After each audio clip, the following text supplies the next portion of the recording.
திரு கஜேந்திரனும் சொல்லுறது போலே நாங்கள் தமிழரசு கட்சி தமிழினத்துக்கு துரோகம் செய்த என்றெல்லாம் அது அபாண்டமானது, விஷமத்தனமானது. ஏன்னா எந்த இடத்துலையும் குறிப்பாக நான் பொறுப்போடு சொல்கிறேன், சமஷ்டி வலியுறுத்தினேன். முதலாவது அதுதான் எங்களோட கோர் பாலிசி என்று சொன்னேன், அடிப்படை கொள்கை என்று சொல்லியிருக்கிறேன்.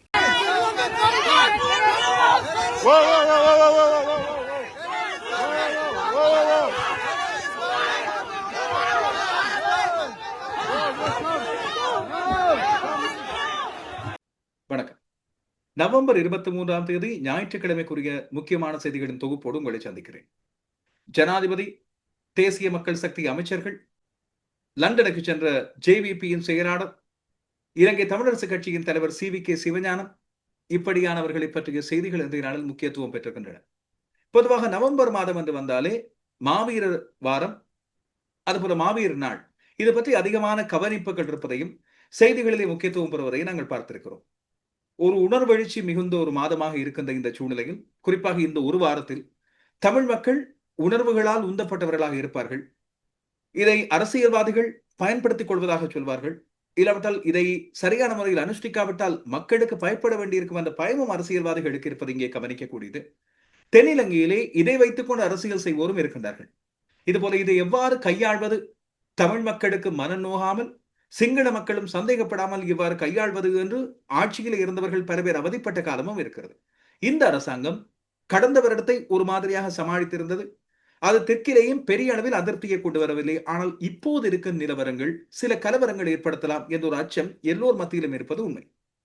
இன்று மாவீரர் வாரம் வருகின்ற இந்த சூழ்நிலையில் வடக்கை தளமாக கொண்டு இயங்குகின்ற அமைச்சர் ராமலிங்கம் சந்திரசேகரன் மாவீரர் வாரம் இந்த அனுஷ்டிப்பு இடம்பெறுகின்ற காலப்பகுதிக்கு பிறகு இந்த மாதத்தின் இறுதி பகுதிக்கு முதல் சில துயிலம் இல்லங்கள் விடுவிக்கப்படலாம் என்று சொல்லி குறிப்பிடுகின்றார். ஜனாதிபதி அனுரகுமார் திசாநாயக்க அரசியல் கைதிகளின் விவகாரம் குறித்து கவனிப்பதாக தமிழரசு கட்சியின் நாடாளுமன்ற உறுப்பினர் ஒருவர் குறிப்பிட்டிருக்கிறார். ஆனால் ஜேவிபியின் செயலாளர், இந்த அரசாங்கத்தை கொண்டு செல்லும் முதுகெலும்பு என்று சொல்லப்படக்கூடிய தேசிய மக்கள் சக்தியை இயக்கின்ற ஜேவிபியின் மிக முக்கியமான துரும்பு சீட்டாக காணப்படுகின்ற டீல்வின் சில்வா இன்று லண்டனில் இடம்பெற்ற ஆர்ப்பாட்டம் ஒன்றில் அவரை இந்த சந்திப்பு, மக்கள் சந்திப்பை நடத்த விடாமல் செய்த விடயத்தில் பின்னால் நின்று செயற்பட்டவர்கள் புலம்பெயர் தமிழர்களை தாண்டி விடுதலை புலிகளின் அனுதாபிகள் என்ற விடயம் இன்று சிங்கள மக்கள் மத்தியிலும் சில ஆங்கில நாளிதழ்கள் மூலமாகவும் இணையதள செய்திகள் மூலமாகவும் கொண்டு செல்லப்படுவது எந்த விதமான எதிர்வினையை கொண்டு வரப்போகிறது என்ற ஒரு கேள்வி எழுந்திருக்கிறது. இவை பற்றியெல்லாம் விரிவாக வந்திருக்கின்ற செய்திகளை பார்க்கலாம். இதுவேளை அண்மை காலத்தில் இடம்பெற்று வருகின்ற இந்த தொல்பொருள் ஆராய்ச்சி தொல்லைகள் கிழக்கு மாகாணத்தை நோக்கி சென்றிருக்கின்றன.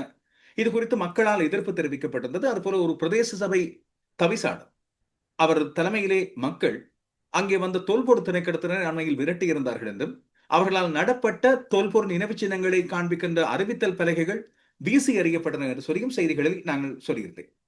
இப்போது அது குறித்து விசாரணைகள் இடம்பெறப் போவதாகவும் சட்ட நடவடிக்கைகள் இடம்பெறப் போவதாகவும் புத்த சாசன அமைச்சர் சுனில் சனவி குறிப்பிட்டிருக்கிறார். இது எந்த விதமான குழப்பங்கள் ஏற்படுத்த போகிறது என்ற கேள்வியையும் நாங்கள் பார்க்கலாம். இன்னொரு முக்கியமான விடயம், பயங்கரவாத தடை சட்டம் நீக்கப்படும், இது அரசாங்கம் கொடுத்த வாக்குறுதி. ஆனால் புதிய சட்டம் ஒன்று கடுமையான தண்டனை சட்டமாக கொண்டு வரப்போகிறது என்ற ஒரு செய்தி வெளியாகி இருக்கிறது. இது நீண்டகால தடுத்து வைப்பு, சொத்துக்கள் பறிமுதல் போன்ற பல்வேறு விடயங்கள் உள்ளடங்கி இருப்பதாக சொல்லப்படுகிறது. ஆனால் இது பயங்கரவாத தடுப்பு சட்டத்துக்கு மாற்று சட்டம் அல்ல என்பதுதான் இப்போது அரசு தரப்பிலிருந்து வந்திருக்கின்ற விடயம். இது குறித்து கொஞ்சம் விரிவாக பேசுவோம். தமிழரசு கட்சியின் தலைவர் CVK சிவஞானம் இந்த நாளில் வெளியிட்ட ஊடக அறிக்கை, அவர் தெரிவித்த கருத்துக்கள் யாருக்கானது, என்னென்ன முக்கியமான விடயங்கள் உள்ளடங்கி இருக்கின்றன சொல்கிறேன். இதுபோல கல்வி பொதுத்தராதர உயர்தர பரீட்சையில் நடந்து முடிந்த பொருளியல் பரீட்சைக்கான வினாத்தாள் முன்கூட்டியே வெளியிடப்பட்டது, பேப்பர் லீக் என்று சொல்லி ஒரு செய்தி வெளியாகி இருக்கிறது. இது குறித்து விசாரிப்பதற்காக குற்றப்புலனாய்வு திணைக்களத்தை பரீட்சைகள் திணைக்களம் நாடி இருக்கிறது. மாணவர்களின் நிலை என்ன, எப்படி இந்த பரீட்சைகளை பற்றி பரீட்சைகள் திணைக்களம் முடிவெடுக்க போவது போன்ற விவரங்களை தொடர்ந்து வரும் நாட்களில் பார்த்திருப்போம், அறிந்திருப்போம். இப்போது விரிவான செய்திகளுக்கு செல்வோம். மாவீரர் வாரம் இப்பொழுது வடக்கு கிழக்கு என்ற தாயக பகுதிகளில் மட்டுமல்லாமல் புலம்பெயர் தேசத்தவர்களால் அவர்கள் வாழும் நாடுகளிலும் உணர்வெழுச்சியோடு அனுஷ்டிக்கப்பட்டு வருகின்றன. இந்த காலகட்டங்கள் மிக உணர்வெழுச்சி மிகுந்தவை. மக்களுக்காக விடுதலை போராட்டத்தில் தங்கள் உயிர்களை ஆகுதியாக்கிய அத்தனை வேங்கைகளையும் ஞாபகப்படுத்துகின்ற ஒரு காலகட்டமாக இந்த காலகட்டம் இருக்கிறது. இந்த நாளில் இப்போது நிலவிக் கொண்டிருக்கின்ற விரிசல்களை ஒன்று சேர்க்கும் விதமாக தமிழ் முஸ்லிம் மக்களுக்கு இடையில் காலாகாலமாக அண்மை காலத்தில் கடந்த 3 தசாப்த காலமாக வேரூன்றி போயிருக்கின்ற பிளவுகளை நீக்குகின்ற விதமாக தமிழீழ விடுதலை புலிகளில் முன்பு முஸ்லிம் மக்களைச் சேர்ந்த எத்தனை போராளிகள் இருந்தார்கள், அவர்கள் எத்தனை பேர் உயிர் நீத்திருந்தார்கள், அதுபோல சிங்கள இனத்தைச் சேர்ந்த பல போராளிகளும் அதில் இருந்தார்கள் என்று அந்த மாவீரர் பட்டியல் ஒன்று வெளியிடப்பட்டு சமூக வலைத்தளங்களில் பகிர்ந்து கொள்ளப்படுவதை பார்க்கிறோம். இதுவாவது இப்படியான நடவடிக்கைகளாவது ஒரு ஒற்றுமையை கொண்டு வருமா? கடந்த காலங்களில் சேர்ந்துதான் இருந்தோம், ஏதோ கால கோலம், சில சதிகள், அந்த வேளையில் இடம்பெற்ற சில சந்தர்ப்பங்கள், சம்பவங்கள் காரணமாக இந்த பிரிவினை உருவாகியது. மீண்டும் சேர வேண்டிய காலம் ஒன்று வந்திருக்கிறது. எங்களுக்கு இடையில் பல்வேறு பிளவுகள் பிரிவுகள் இருக்கலாம், ஆனால் மொழி அந்த ஒன்று எங்களை ஒன்று சேர்க்கிறது.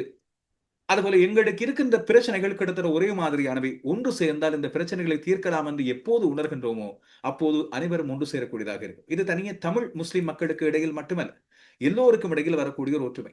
பாருங்கள், காசாவிலே இந்த யுத்த நிறுத்தம் 40க்கு மேற்பட்ட தடவைகள் மீறப்பட்டிருப்பதாகவும் 500 பேருக்கு மேலே இப்பொழுது ட்ரம்பினால் கொண்டு வரப்பட்ட யுத்த நிறுத்தத்துக்கு பிறகு இஸ்ரேலியர்களின் தாக்குதலில் கொல்லப்பட்டிருப்பதாகவும் ஒரு பக்கம் எதிர்ப்பு தெரிவிக்கப்படுகிறது.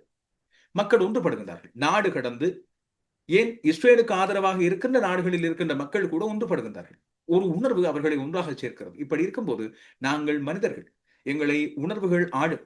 ஆனால் அந்த உணர்வுகளை தாண்டி சில விடயங்களை யோசிக்கும் போது இன்னும் சில உணர்வுகளால் நாங்கள் ஒன்றாகும் என்ற ஒரு செய்தியை இன்று நாளும் இந்த சமூக வலைத்தள பகிர்வுகளை பார்க்கும்போது பார்க்கிறேன். தயவு செய்து இதற்குள்ளும் விஷமங்களையும் விஷத்தையும் திணிக்காதீர்கள். இந்த மாவீரர் வாரம் அனுஷ்டிக்கப்படுகிற இந்த காலகட்டத்திலே பல்வேறு இடங்களில் இதுவரைக்கும் போலீசாரால் எந்த ஒரு தடையும் இல்லை என்று அறிகிறேன். சமூக வலைத்தளங்கள் மூலமாக பகிரப்படுகின்ற சில விடயங்கள் குறித்து இதுவரை பெரிய அளவில் சந்தேகங்களோ இல்லாவிட்டால் சண்டைகளோ அப்படி இல்லாவிட்டால் முறைப்பாடுகளோ பதிவாகவில்லை என்று சொல்லியும் பார்க்கிறேன். கடந்த காலத்தில் சமூக வலைத்தள பதிவுகள் மூலமாக ஒரு சிலர் கைது செய்யப்பட்ட கதைகள் இருந்தன. இம்முறை அவ்வாறு எதுவும் இல்லை என்பது ஆறுதலானது. ஆனால் அவதானமாக நாங்கள் நடந்து கொள்ள வேண்டியது அவசியம். இப்படி இருக்கும்போது வடக்கிலே பாதுகாப்பு தரப்பினரின் கட்டுப்பாட்டுக்குள் சில மாவீரர் துயிலும் இல்லங்கள் காணப்படுகின்றன என்பது அனைவருக்கும் தெரியும். இந்த மாவீரர் துயிலும் இல்லங்களை இந்த மாத இறுதிக்குள், அதாவது மாவீரர் வாரம் வருகின்ற 27ஆம் தேதி முடிவடைகின்ற இந்த காலகட்டத்திலே இந்த மாத இறுதி பகுதிக்குள் விடுவிப்பதற்கான சாத்தியக்கூறுகள் தென்படுவதாக யாழ்ப்பாண மாவட்ட அபிவிருத்தி ஒருங்கிணைப்பு குழு தலைவரும் கடற்றொழில் விவகார அமைச்சருமான ராமலிங்கம் சந்திரசேகரன் இன்று ஊடகங்களுக்கு கருத்து தெரிவித்திருக்கின்றார். அவர் அரசியல் ரீதியான பல்வேறு கருத்துக்களை சொல்லியிருந்தார். குறிப்பாக நாட்டை குட்டிச்சுவராக்கிய வங்குரோத்து அரசியல்வாதிகள் இணைந்து இப்பொழுது அரசாங்கத்தை கலைக்கப் போவதாக சவால் விட்டு வருகின்றார்கள். 76 வருட காலங்களாக நாட்டை சீரழித்த வரலாற்றை தேசிய மக்கள் சக்தி அரசாங்கம் மாற்றிக் கொண்டிருப்பதை பார்த்து அவர்களால் முடியாமல் இருக்கிறது. எனவே அனைத்து மக்களுக்கும் ஒன்றுபட்ட ஒரு தாய்நாட்டை உருவாக்குவது தங்கள் ஆட்சியின் நோக்கம் என்று சொல்லி அவர் இங்கே குறிப்பிடுகின்றார். இப்படி இருக்கும்போது இந்த அரசாங்கம் அனைத்து மக்களது உணர்வுகளை மதிக்கிறது. எனவே கடந்த காலங்களில் மாவீரர் வார அனுஷ்டிப்புக்கு இருந்த தடைகளை எல்லாம் தங்கள் அரசாங்கம் கடந்த வருடம் நீக்கி இருந்தது. இந்த அரசாங்கம் தமிழ் மக்கள் யுத்தத்தில் இருந்த மாவீரர்களை நினைவு கூறுவதற்கு எந்த ஒரு தடையையும் ஏற்படுத்தவில்லை. கடந்த காலங்களில் நினைவிடங்கள் உடைக்கப்பட்டன, கொடிகள் அறுத்தறியப்பட்ட அந்த வரலாறுகளை எல்லாம் தாங்கள் மாற்றி பூரணமாக நினைவு கூறும் உரிமையை தமது அரசாங்கமே கடந்த வருடத்தில் வழங்கி இருந்தது என்று சொல்லி அவர் இங்கே குறிப்பிடுகிறார். இப்படி இருக்கின்ற சூழ்நிலையில் அண்மை காலமாக சொல்லப்பட்டு வருகின்ற இந்த மாவீரர் துயிலும் இல்லங்கள் விடுவிப்பு, இப்போது படைகளால் ஆக்கிரமிக்கப்பட்டுகின்ற மக்களது காணிகள் விடுவிப்பது போல மக்களால் புனிதமான கோயில்கள் போல பார்க்கப்படுகின்ற இந்த மாவீரர் துயிலும் இல்லங்கள் விடுவிக்கப்பட வேண்டும் என்ற கோரிக்கை பற்றி அவரிடம் கேட்கப்பட்ட வேளையில் நாட்டின் ஜனாதிபதி அனுரகுமார் திசாநாயக்க பாதுகாப்பு தரப்பிடம் இப்போது இருக்கின்ற துயிலும் இல்லங்களை விடுவிப்பதற்கான அறிவுறுத்தல்களை பாதுகாப்பு அமைச்சர் ஏற்கனவே வழங்கிவிட்டார் என்று அமைச்சர் உறுதிப்படுத்துகிறார். அதன் அடிப்படையில் இந்த மாத இறுதிக்குள் சில துயிலும் இல்லங்கள் விடுவிக்கப்படலாம் என்ற நம்பிக்கை தமக்கு இருப்பதாகவும் அவர் குறிப்பிடுகிறார். அவரால் உறுதியாக வாக்குறுதி தர முடியாது, எனவே அவர் இவ்வாறு குறிப்பிடுகிறார். அதே போல வடக்கிலே காணி விடுவிப்புகள் திட்டமிட்டபடி படிப்படியாக இடம்பெறும், அதிலும் எந்த விதமான தயக்கமும் இல்லை என்பதும் ராமலிங்கம் சந்திரசேகரன் அமைச்சர் குறிப்பிட்ட ஒரு முக்கியமான விடயம். வன்னி நிலப்பரப்பிலே ராணுவத்திடம் இருந்த ஒரு பகுதி காணி இப்பொழுது விடுவிக்கப்பட்ட நிலையில் அதனை உரியவர்களுக்கு வழங்குவதில் சிக்கல் நிலை இருப்பது பற்றி அவர் தனக்கு தெரியும் என்று சொல்லி குறிப்பிடுகின்றார். ஆனால் இந்த அரசாங்கம் நாட்டிலே புரையோடி போயுள்ள இனப்பிரச்சனைக்கான தீர்வை காண்பதில் புதிய அரசியலமைப்பு தொடர்பாக கவனம் செலுத்தி வருவதாகவும் அதை பொறுக்க முடியாத சிலர் தான் தெற்கிலும் வடக்கிலும் அவர்கள் இந்த குழப்பங்கள் ஏற்படுத்தி வருவதாகவும் அரசியல்வாதிகளை பற்றி குறிப்பிடுகின்றார். அண்மையில் திருகோணமலையில் ஏற்படுத்தப்பட்ட குழப்பங்களுக்கு பின்னாலும் இனவாத சக்திகள் இருந்ததாக அவர் இங்கே குறிப்பிடுகின்றார். இதை பற்றிய விமர்சனங்கள் மற்றும் கேள்விகளை நாங்கள் தனியாக பார்ப்போம். ஆனால் ஜனாதிபதி ஒப்புக்கொண்டபடி இல்லாவிட்டால் ஜனாதிபதி உறுதிமொழி வழங்கியபடி இந்த மாவீர துயிலும் இல்லங்கள் விடுவிக்கப்படுவது நிச்சயமாக மக்களுக்கு ஒரு விதமான மகிழ்ச்சியையும் நிம்மதியையும் கொடுக்கும் என்பதில் மாற்று கருத்து இல்லை. ஆனால் ராமலிங்கம் சந்திரசேகரன் அமைச்சர் உண்மையில் மலையகத்தைச் சேர்ந்த ஒருவர். அவர் வடக்கிலே ஜேவிபி இயக்கத்தை கட்டியெழுப்பி அதை தேசிய மக்கள் சக்தி என்ற அரசியல் கட்சியாக மாற்றி இதன் அடிப்படையில் தேர்தலில் போட்டியிடாமல் பின்னர் அந்த கட்டி எழுப்பிய அரசியல் பின்னணியின் அடிப்படையில் அவரது நீண்டகால அனுபவத்தின் அடிப்படையில் அவருக்கு தேசிய மக்கள் சக்தியால் தேசிய பட்டியல் உறுப்பினர் பதவி வழங்கப்பட்டது. அதற்கு பிறகு அவர் அமைச்சராக தெரிவு செய்யப்பட்டார். இந்த இடத்திலே அவர் பொருத்தமான கருத்துக்களை இந்த மாவீரர் வாரம் குறித்து தெரிவித்து வருகிறார். ஆனால் வடக்கிலிருந்து தெரிவு செய்யப்பட்ட சில நாடாளுமன்ற உறுப்பினர்கள், தேசிய மக்கள் சக்தி நாடாளுமன்ற உறுப்பினர்கள், அதுபோல இன்னும் ஒரு சில பிரதேசங்களில் இருந்து வருகின்ற தமிழ் நாடாளுமன்ற உறுப்பினர்கள் தமிழ் மக்களுக்கு இனவாதம் குறித்த புரிதல் பற்றிய பாடத்தை எழுப்பி ஏதோ தமிழ் மக்கள் தான் காலாகாலமாக இந்த இனவாதத்தையும் யுத்தத்தை வேண்டி பிரிவினையையும் உருவாக்கி இருப்பதாக ஒரு தோற்றப்பாடு ஒன்றை உருவாக்கி வருவதை பற்றி கடுமையான விமர்சனங்கள் சமூக வலைதளத்திலே பார்க்கிறேன்.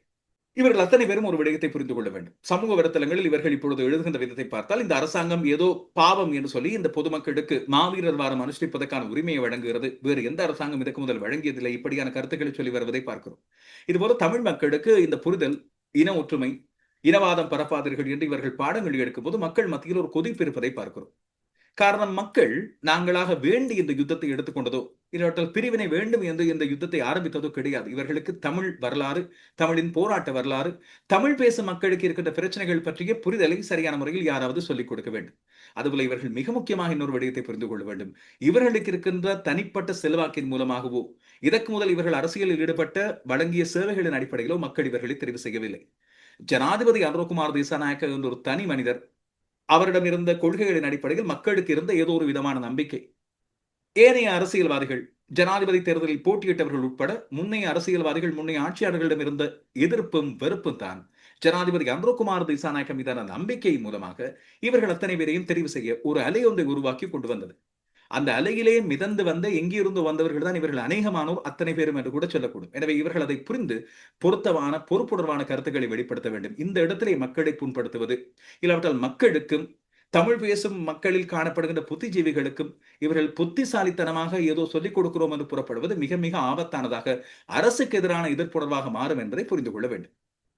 இந்த நிலையிலே தான் ஜனாதிபதி அனுரகுமார் திசாநாயக்கவோடு நேற்று முன்தினம் வெள்ளிக்கிழமை இடம்பெற்ற தமிழ் அரசியல் கட்சி தலைவர்கள், தமிழ் பேசுகின்ற கட்சிகள், அரசியல் கட்சிகளின் தலைவர்கள் ஒரு சந்திப்பு ஒன்றை நடத்தியிருந்தார்கள் ஜனாதிபதியின் அழைப்பின் பேர்.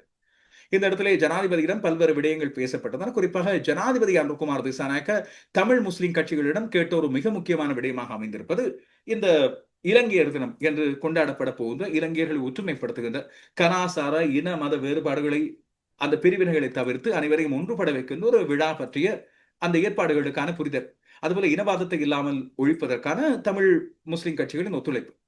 இந்த விடயத்திலே பேசப்பட்ட பல்வேறு விவரங்கள் பற்றி தமிழரசு கட்சியின் முல்லைத்தீவு மாவட்ட, வன்னி மாவட்ட நாடாளுமன்ற உறுப்பினர் ரவிகரன் ஊடகங்களுக்கு கருத்து தெரிவிக்கும் போது, ஆனந்த சுதாகரன் உள்ளிட்ட சிறையில் உள்ள 10 தமிழ் அரசியல் கைதிகளையும் அடுத்த மாதம் இடம்பெறவுள்ள இலங்கையர் தினத்தோடு சேர்த்து விடுவிப்பதற்கான ஏற்பாடுகளை பற்றி ஜனாதிபதி அனுரகுமார் திசாநாயக்கவுடன் தான் முன்வைத்த விடையில் அதை பற்றி பரிசீலிப்பதாக அவர் சொல்லியிருப்பதாக சொல்லியிருந்தார். இது ஒரு நல்ல முக்கியமான ஒரு மாற்றம்.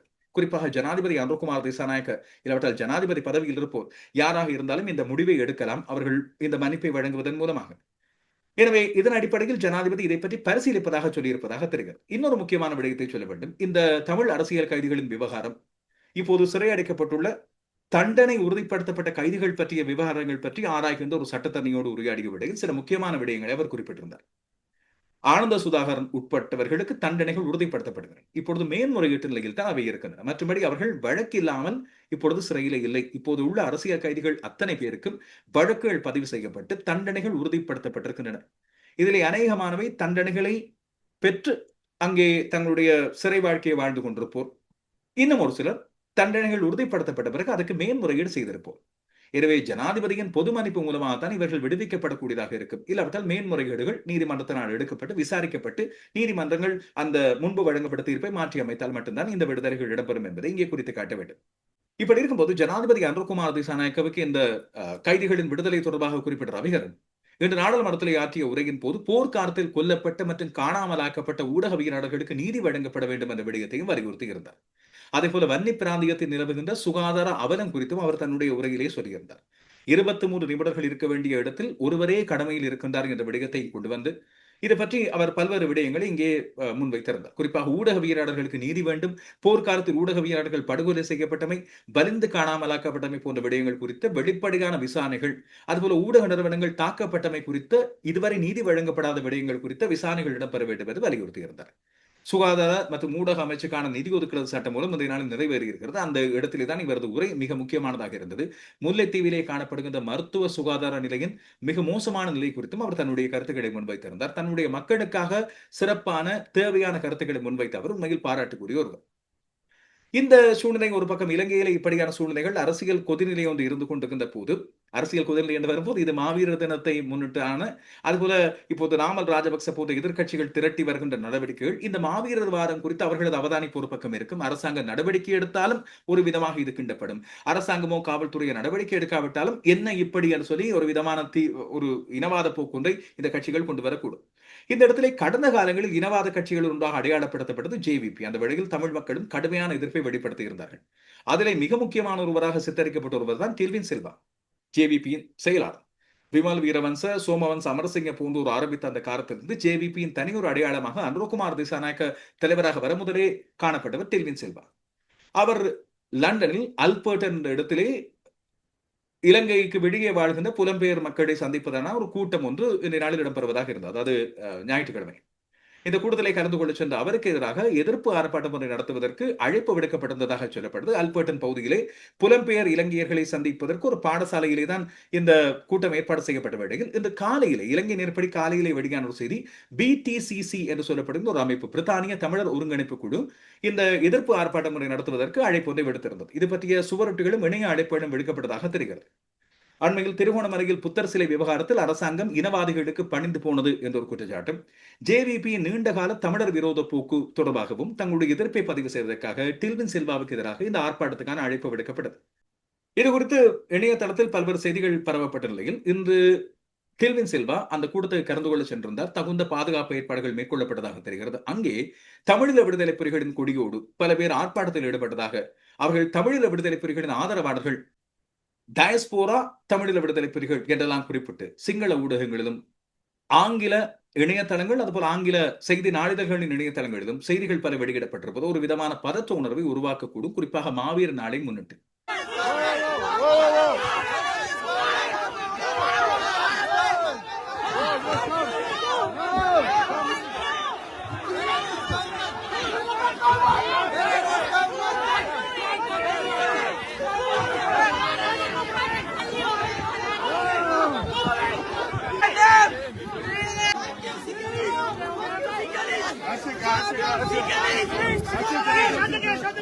இந்த செய்திகள் இனி கொண்டு வரக்கூடிய தாக்கங்கள் எவ்வாறு இருக்கும், அதுபோல சிங்கள ஊடகங்களில் விடுதலை புலிகளின் கொடிகள் மற்றும் அந்த பதாகைகளோடு இந்த ஆர்ப்பாட்டத்தில் ஈடுபட்டார்கள் என்று குறிப்பிடும் போது இவை ஏற்படுத்தக்கூடிய கருத்து நிலை எவ்வாறானது இருக்கும், அதுபோல அரசாங்கம் இது குறித்து வெளியிட போகின்ற தகவல் எவ்வாறு இருக்கும் என்ற பல்வேறு கேள்விகள் இருக்கின்றன.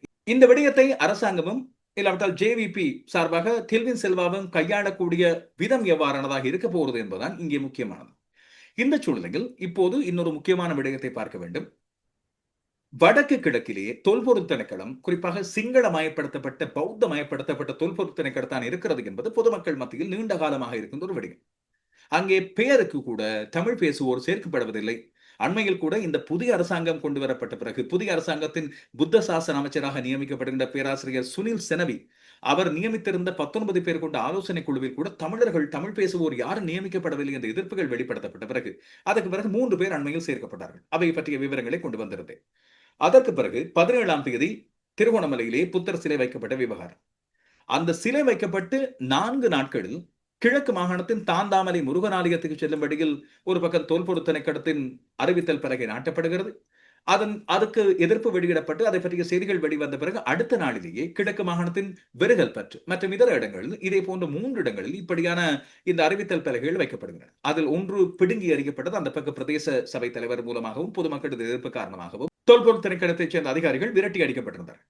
இது குறித்து இன்று அமைச்சர் சுனில் செனவி கோபமாக ஒரு அறிக்கை ஒன்றை வெளியிட்டிருக்கிறார்.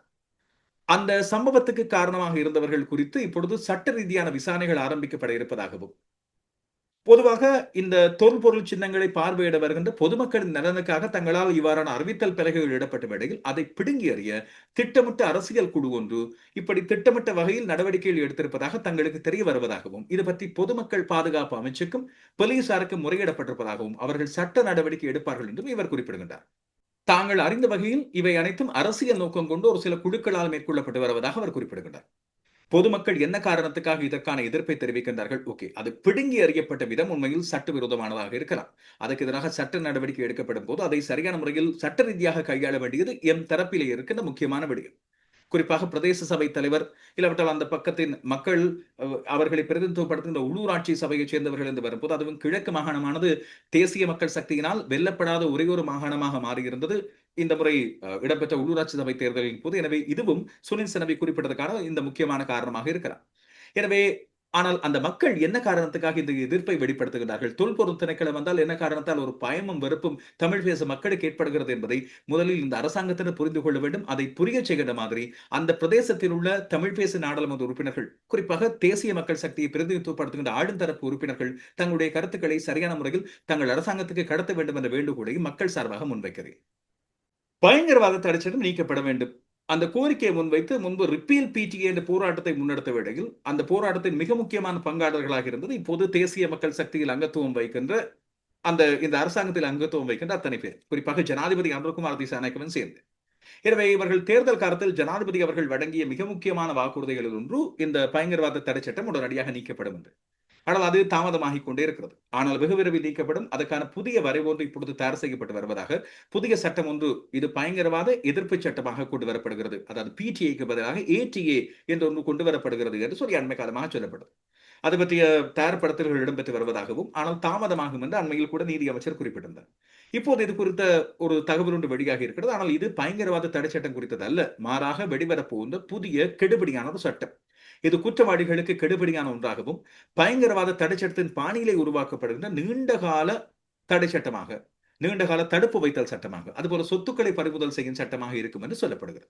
இது பற்றிய விவரங்களை தேடி பார்த்த வேளையில் குறிப்பாக சொத்துக்கள் பறிமுதல் செய்யப்படுவதோடு சேர்த்து திட்டமிட்ட குற்றவாளிகளை, முக்கியமாக இப்போது இந்த போதைப் பொருள் குற்றங்கள் அதுபோல பாதாள உலக குற்றங்களுக்காக கைது செய்யப்படுகின்ற அனைத்து குற்றவாளிகளும் பயங்கரவாத தடை சட்டத்தின் கீழே தான் தடுத்து வைக்கப்படுகின்றனர். எனவே அதற்கு பதிலாக மாற்று திட்டமாக இதை கொண்டு வருகின்ற வேளையில் அவர்களை நீண்ட காலமாக தொடர்ச்சியாக தடுத்து வைத்திருந்து சட்ட நடவடிக்கைகளை மேற்கொள்வதற்கான சட்டம் மூலமாக இது புதிதாக கொண்டு வரப்பட போவதாக சொல்லப்படுகிறது. நாடாளுமன்றத்திலே வெகு விரைவில் இது சமர்ப்பிக்கப்படும் என்பதுதான் இப்போது எங்களுக்கு கிடைத்திருக்கின்ற ஒரு தகவல். இந்த புதிய சட்டமானது தற்போதுள்ள பயங்கரவாத தடை சட்டத்துக்கு மாற்றானது இல்லை என்பதுதான் இப்பொழுது அரசாங்க தரப்பிலிருந்து சொல்லப்பட்ட விடயம். எனவே பிடிஏக்கு பதிலாக வரப்போகின்ற ஏடிஏ இது அல்ல, மாறாக இது வேறொரு சட்டம்.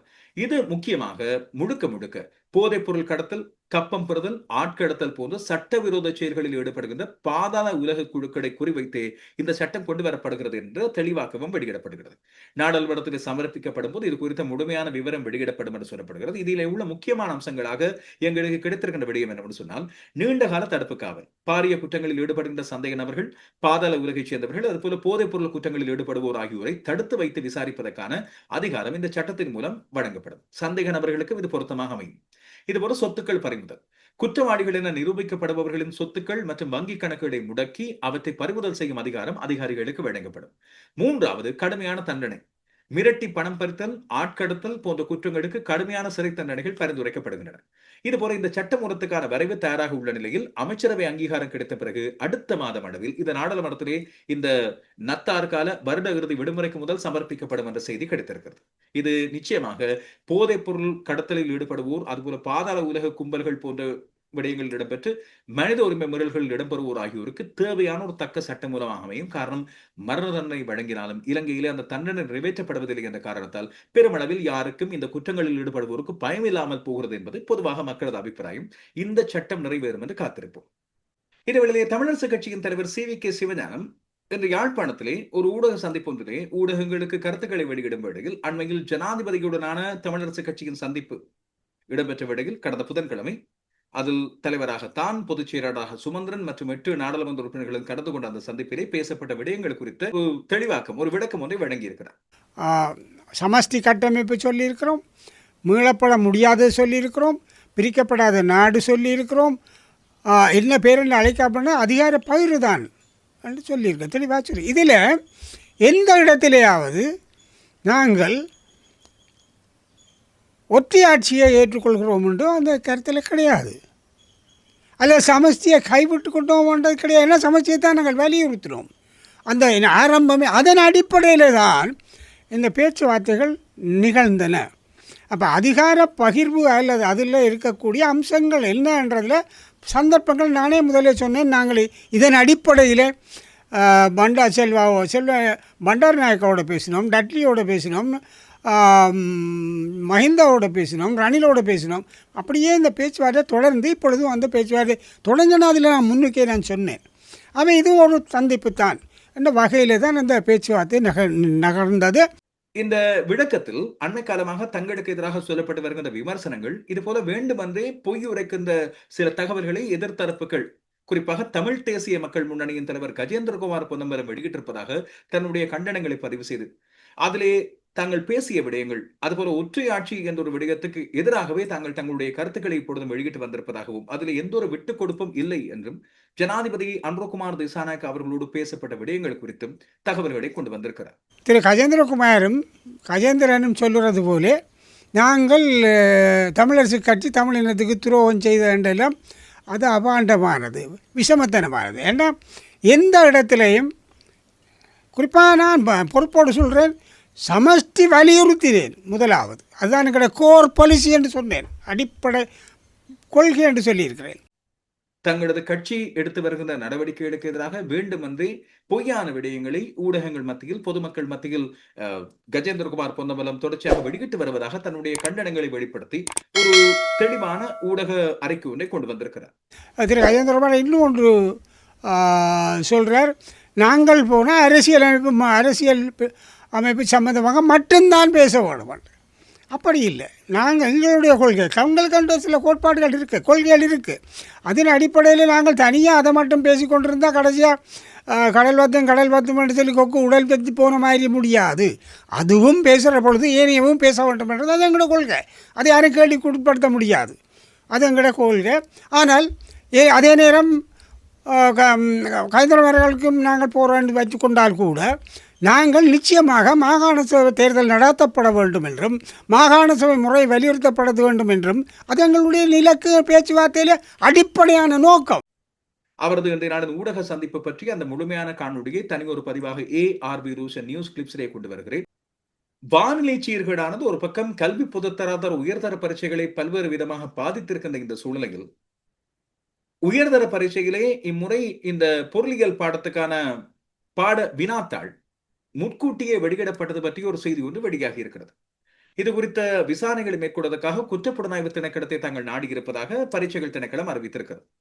இந்த வருடம் இடம்பெற்ற இப்போது நடைபெற்று வருகின்ற இந்த பரீட்சைகளின் போது நடைபெற்ற பொருளியல் எக்கனாமிக்ஸ் பாடத்தின் வினாத்தாள் பரீட்சைக்கு முன்னரே கசிந்து விட்டதாக வெளியான தகவல்களுக்கு தொடர்பாக விசாரணைகளை நடத்த வேண்டும் என்று குற்றப்புலனாய்வு திணைக்களத்திடம் தாங்கள் முறைப்பாடு செய்திருப்பதாகவும், கடந்த சில நாட்களாகவே இந்த பரீட்சை வினாத்தாள் கசிவு தொடர்பாக சமூக வலைத்தளங்களிலும் அதுபோல மாணவர்கள் மத்தியிலும் பல்வேறு கருத்துக்கள் இருப்பதன் காரணமாக இது குறித்து திணைக்களம் நடத்திய உள்ளக விசாரணையின் போது வினாத்தாள் கசிந்ததற்கான எந்த ஒரு உறுதியான ஆதாரமும் சிக்கவில்லை என்று கூறப்படுகிறது. என்றாலும் இந்த வதந்திகள் தொடர்பாக அதற்கான முற்றுப்புள்ளி வைப்பதற்கும் தெளிவாக்கும் ஒன்றை பெறுவதற்கும் தாங்கள் குற்றப்புலனாய்வு திணைக்களத்தை நாடியிருப்பதாக பரீட்சைகள் திணைக்களம் தெரிவித்திருக்கிறது. இதேவேளை மாணவர்கள் பல்வேறு அசௌகரியங்களை எதிர்நோக்கி வருகின்றார்கள். இப்போது இருக்கின்ற இந்த சிக்கலான வானிலை சூழ்நிலை காரணமாக ஏற்பட்டுகின்ற இந்த சீரற்ற வானிலை காரணமாக பரீட்சைகளை எழுதுகின்ற மாணவ மாணவியர் மிக பெரும் சிரமங்களை எதிர்கொண்டு வருகின்றனர்.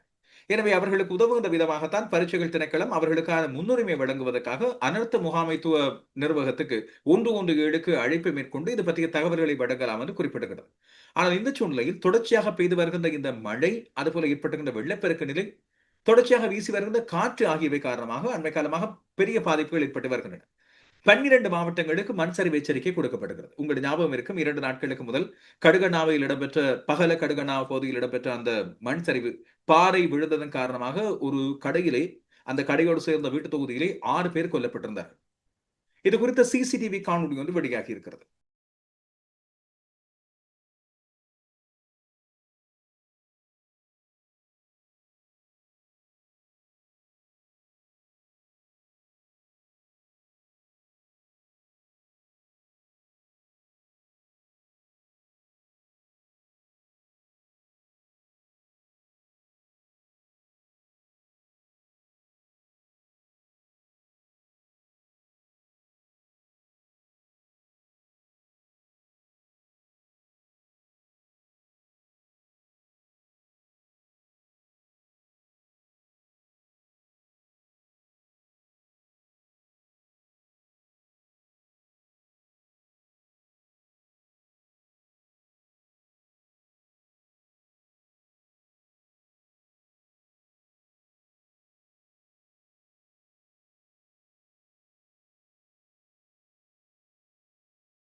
மிக பெரும் அபாயத்தை இந்த சரிவுகள் கொண்ட மலைப்பாங்கான பிரதேசத்திலே உள்ள அதுபோல மிக பெரும் மலைச்சரிவுக்கு கீழே இருக்கின்ற வீடுகளில் வசிப்போர் ஆகியோர் எதிர்நோக்கி இருப்பதாக இப்போது சொல்லப்படுகிறது.